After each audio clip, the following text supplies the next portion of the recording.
De quoi je me mêle sur rmc.fr et 01net TV. François Sorel.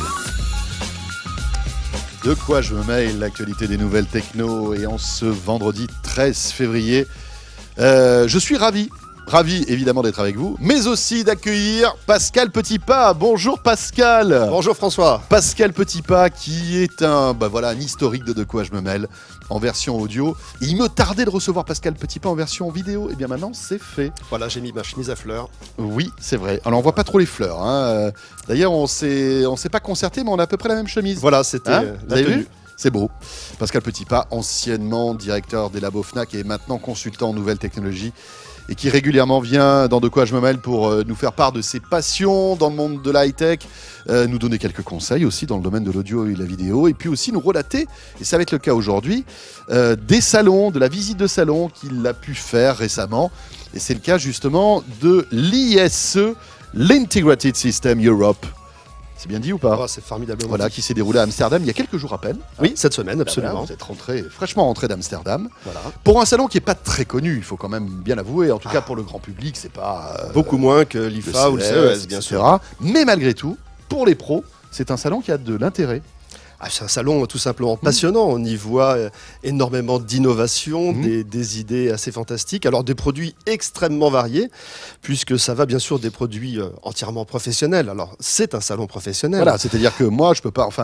Il faut avoir le particulier ne peut pas y Le particulier ne peut pas y accéder. C'est 40 000 m² d'exposition. C'est plus de 1000 exposants quand même. Donc c'est un salon qui d'année en année grandit.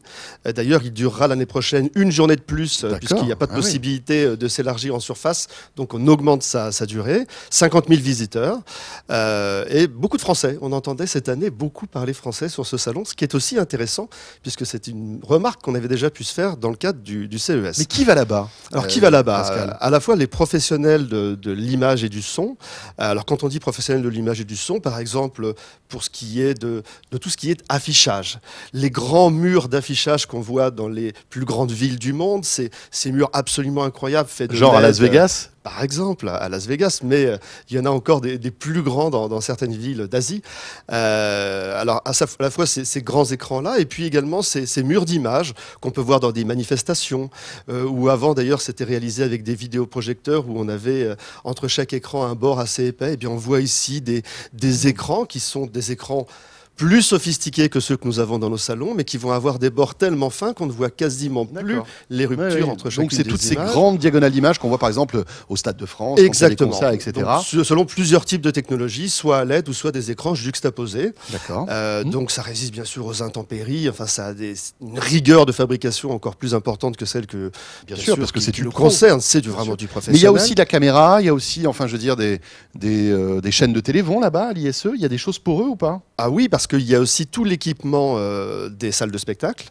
Il y a l'équipement des studios également, même s'il y a des salons broadcast plus spécifiques pour ça. Mais on va trouver aussi, par exemple, tous les équipements pour les hôtels, pour les transports, tout ce qui est lié à la publicité, aux hôpitaux. Tous ces panneaux aujourd'hui qui existent, voilà, ça, c'est présent à l'ISE. Alors, on pourrait se dire, ok, mais c'est pas automatiquement un salon qui peut passionner quelqu'un comme moi qui parle de technologie. Eh bien, si, parce que si on parle d'un salon de l'intégration, ça signifie que l'intégration, il faut peut-être rappeler d'ailleurs ce que c'est camoufler la technologie. C'est-à-dire avoir une pièce éventuellement formidablement technologique, au niveau de l'image, au niveau du son, et que rien n'est apparent. C'est-à-dire que voilà, tout en appuyant sur un bouton, vous avez un mur blanc et puis d'un coup, paf, vous avez un écran qui sort, des haut-parleurs qui apparaissent, etc., ou qui n'apparaissent pas d'ailleurs, et tout ça sans renier sur la qualité de l'ensemble. Oui, alors tous ceux qui aiment les paquets de fils, alors là... exit, puisqu'on est vraiment sur un système totalement discret. Alors effectivement, un salon normal qui paraît tout à fait normal. Et puis on ça, on pourrait l'avoir à la maison, non? Alors ça doit coûter une blinde. Alors voilà, le petit problème, on y reviendra. On y reviendra tout à l'heure. Ça coûte cher, quand on parle par exemple d'un lift, c'est-à-dire un petit ascenseur qui va sortir un écran du mur pour le faire apparaître dans le salon, il faut quand même admettre que le lift, la mécanique, la motorisation coûtera plus cher que l'écran. Hein, c'est donc parce que bien sûr ces mécaniques gardent un coût puisque c'est automatiquement des mécaniques de précision qui doivent durer dans le temps. Ça équipe aussi des yachts, hein, pour le yacht dont on a parlé la semaine dernière. Oui, c'est vrai. Ça peut équiper. Il faut absolument ça dans le yacht. C'est absolument indispensable. Et cette mécanique coûte cher, alors que le prix des écrans, bien sûr, a considérablement baissé. Alors effectivement, c'est magique puisque un salon normal, déco. Et tout d'un coup, on appuie sur un bouton. Et là, on fait intervenir plusieurs métiers. C'est là où c'est très, très intéressant. Puisqu'on va avoir, par exemple, un écran de vidéoprojection qui va descendre du mur. Du plafond va descendre un vidéoprojecteur qui va s'allumer automatiquement. Ce qui va aussi allumer par la même occasion l'amplificateur, la source, le Blu-ray par exemple, ou le serveur vidéo.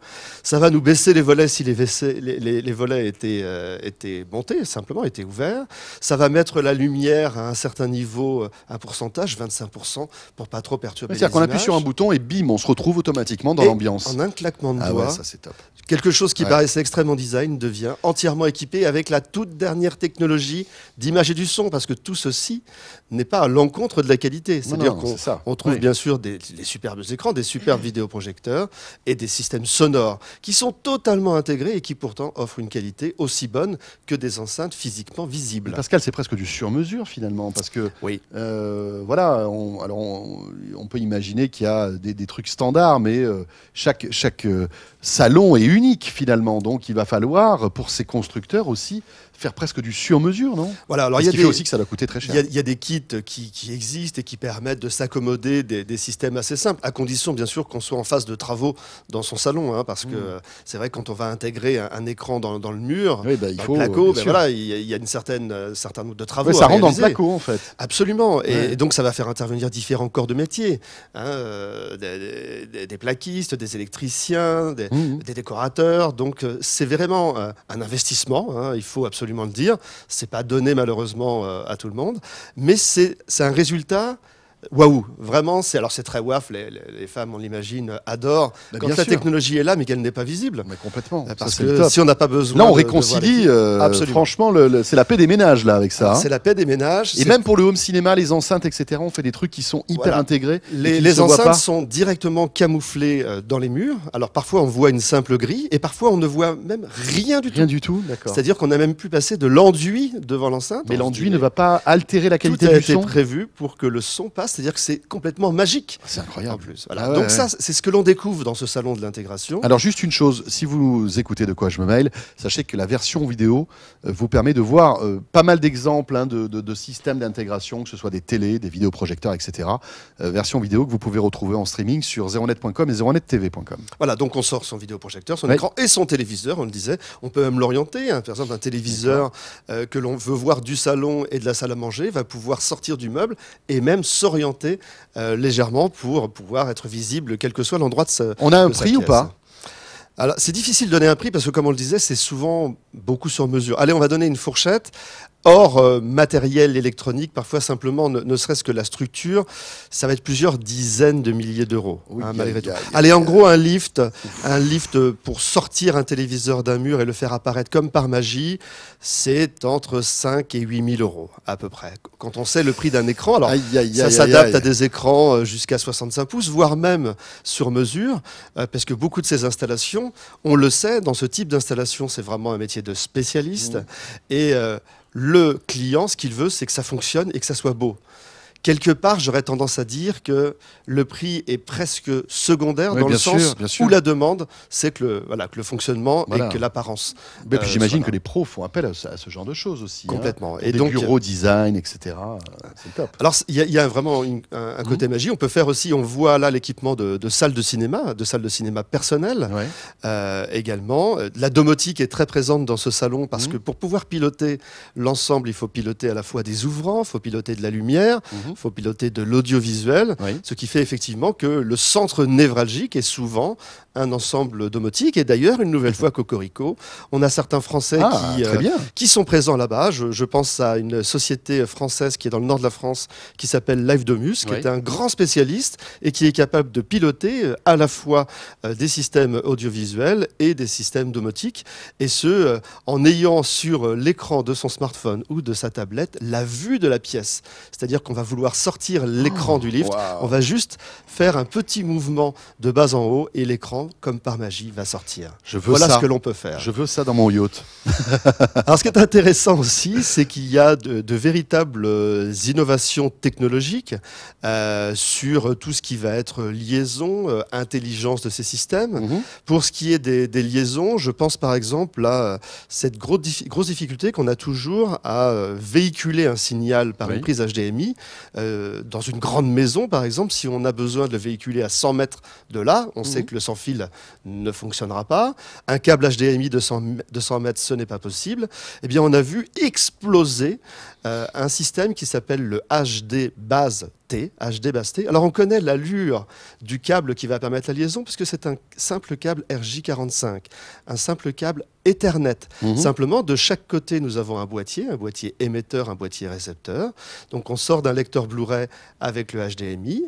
On va rentrer dans ce petit boîtier. C'est un simple câble Ethernet qui n'est pas très très cher, qui va véhiculer jusqu'à 120 mètres de distance. De l'autre côté, on a un autre boîtier récepteur, une prise HDMI et on récupère le signal avec la même qualité. Mais du coup, ça nous permet...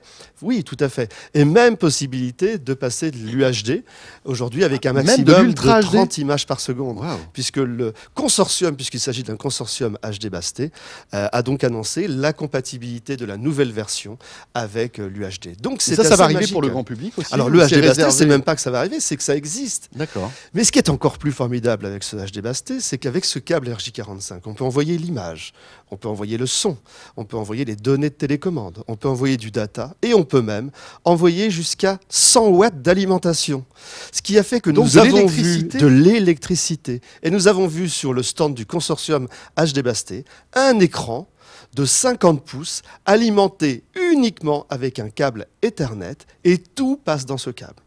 Parce que le HD Base T est intégré directement au téléviseur, comme il devient de plus en plus intégré aujourd'hui dans les vidéoprojecteurs. Ça, c'est impressionnant. Mais ça, c'est tout à fait intéressant. Donc, et c'est un consortium. Le RJ45, rappelons que c'est la prise Ethernet. C'est la prise Ethernet. Voilà, pour tous ceux voilà, la prise qu'on branche qui permet d'avoir Internet sur un PC, par exemple. Qui aurait pu penser qu'un jour, on passe 100 watts de puissance électrique dans ces petits fils. Mais il faut que la télé soit compatible. À ce moment-là, ou alors d'avoir un boîtier. Oui, ou alors c'est le boîtier récepteur. D'accord. On peut imaginer que les futures télés soient compatibles avec cette norme. Alors, il y a aujourd'hui quelques moniteurs qui le sont déjà. Qu'un fil, en fait. C'est ça qui est magique. Et c'est la démonstration qu'on voyait. On voyait bien ce fil, uniquement ce fil, arriver sur l'écran. Il est plus gros que le câble Ethernet. Tout à fait classique. D'accord. C'est du câble idéalement de ce qu'on appelle la catégorie 6, en termes de qualité de câble, mais ça fonctionne également avec du câble plus standard de catégorie 5. Pascal, on enchaîne avec des technologies de rétroprojection aussi. Oui, voilà, vidéoprojection. Vidéoprojection, parce qu'il y a aussi une forte évolution. Puis c'est toujours pareil, c'est comme au CES, on sent véritablement des tendances. Deux tendances sur ce salon. La première, c'est les projecteurs très courte focale. Alors ça veut dire quoi? Ça veut dire que le projecteur... Aujourd'hui, il y a plusieurs solutions. Soit on va le mettre derrière l'écran, mais il faut une pièce à l'arrière. Ça permet de passer devant l'écran sans bloquer le faisceau. Mais si l'écran est collé au mur, on est mort. Ah ben c'est foutu. Voilà. Après, il y a le vidéoprojecteur classique qui va projeter cette image, mais dans le cas des entreprises, plafond, par exemple, qui peut être mis au plafond, parfois, ce qui est embêtant, c'est que le présentateur, souvent, passe devant l'écran et donc masque une partie de l'image. Et oui, il fait de l'ombre. Et là, ce que l'on fait, c'est qu'on a un vidéoprojecteur, donc on imagine le mur, et le vidéoprojecteur se place à la base du mur, quasiment collé contre le mur.